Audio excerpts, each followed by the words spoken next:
الحمدللہ رب العالمین، الصلاۃ والسلام علی سید المرسلین، اما بعد فاعوذ باللہ من الشیطان الرجیم، بسم اللہ الرحمن الرحیم۔ السلام علیکم ورحمۃ اللہ وبرکاتہ۔ آج ہم بات کرنے جا رہے ہیں حضرت ادریس علیہ السلام کے بارے میں۔ حضرت ادریس علیہ السلام اللہ کے برگزیدہ نبی اور حضرت آدم علیہ السلام کے پڑ پوتے تھے۔ قرآن مجید میں ان کا ذکر 2 مقامات پر ہے، سورہ مریم آیت نمبر 56 اور 57، یعنی کتاب میں ادریس کا ذکر کرو اور وہ سچا نبی تھا اور ہم نے اسے بلند مقام دیا، اور سورۃ الانبیاء آیت نمبر 85 اور 86 میں۔ ترجمہ کنز الایمان، میں بھی ان کا ذکر صبر کرنے والے انبیاء کے ساتھ آیا ہوں۔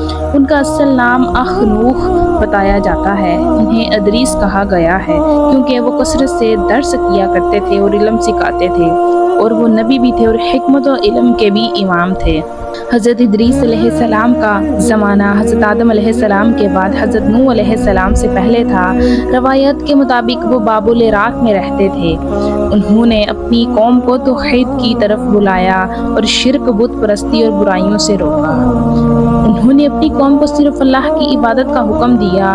حضرت ادریس علیہ السلام کو لکھنے کا علم دیا گیا۔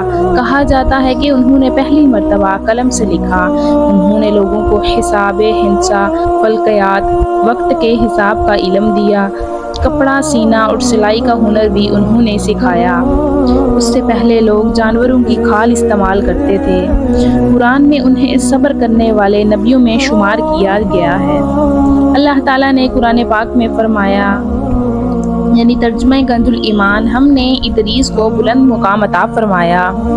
روایت کے مطابق حضرت ادریس علیہ السلام کو آسمان پر اٹھایا گیا۔ صحیح بخاری و مسلم کی حدیث کے مطابق نبی کریم صلی اللہ علیہ وسلم نے معراج کی رات چوتھے آسمان پر حضرت ادریس علیہ السلام سے ملاقات کی۔ حضرت ادریس علیہ السلام کی مفسرین کے مطابق حضرت ادریس علیہ السلام حضرت آدم علیہ السلام کی 7ویں پشت میں آئے، اور وہ قوم شیش علیہ السلام یعنی حضرت شیش علیہ السلام کی نسل کے نبی تھے۔ اس زمانے میں لوگ بت پرستی میں مبتلا نہیں ہوئے تھے، لیکن دنیا کی محبت اور گناہوں میں بڑھتے جا رہے تھے۔ حضرت ادریس علیہ السلام نے اپنی قوم کو اللہ کی عبادت، صبر، زہد اور نیکی کی طرف بلایا۔ آپ نے انہیں سچائی، نماز، روزے اور نیک اعمال کرنے کا درس کیا۔ آپ کو اول من ختم القلم یعنی سب سے پہلے قلم سے لکھنے والا کہا گیا۔ آپ نے اپنی قوم کو علم و حکمت، حساب و نجوم، کپڑا سینے اور دوسرے ہنر سکھائے۔ بعض روایت کے مطابق آپ نے لوگوں کو توحید اور صبر کی دعوت دی، لیکن زیادہ لوگ دنیا کی زیب و زینت میں کھو گئے۔ حضرت ادریس علیہ السلام کی قوم زیادہ سخت کفر پر نہ تھی، بلکہ وہ غفلت اور دنیا داری میں ڈوبی ہوئی تھی، اسی لیے ان کی دعوت زیادہ تر اصلاح نفس، نیکی، علم اور عبادت پر مبنی تھی۔ حضرت ادریس علیہ السلام کی وفات کے بارے میں مختلف اقوال ہے۔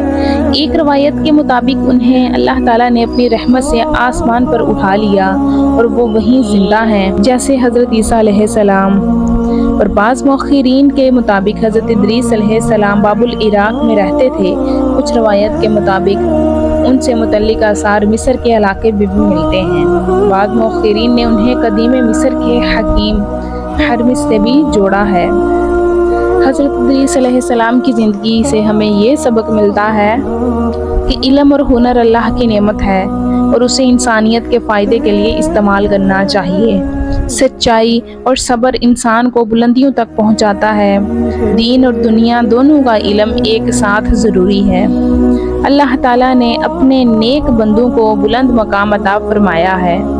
حضرت ادریس علیہ السلام کی کہانی ہمیں یہ سکھاتی ہے کہ ایمان، علم، صبر اور عمل انسان کو اللہ کے قریب کر دیتا ہے۔ انہوں نے اپنی قوم کو توحید سکھائی اور دنیا کو علم و ہنر دیا، اسی لیے اللہ نے انہیں مکان علیہ یعنی بلند مقام عطا فرمایا۔ تو پیارے ناظرین، یہ تھا حضرت ادریس علیہ السلام کی زندگی کا مختصر سا واقعہ۔ آپ کو یہ واقعہ کیسا لگا؟ کمنٹ میں اپنی رائے کا اظہار ضرور کیجیے گا۔ پلیز میرے چینل کو سبسکرائب کر دیجیے گا۔ ہمیں دیجیے اجازت۔ اللہ حافظ۔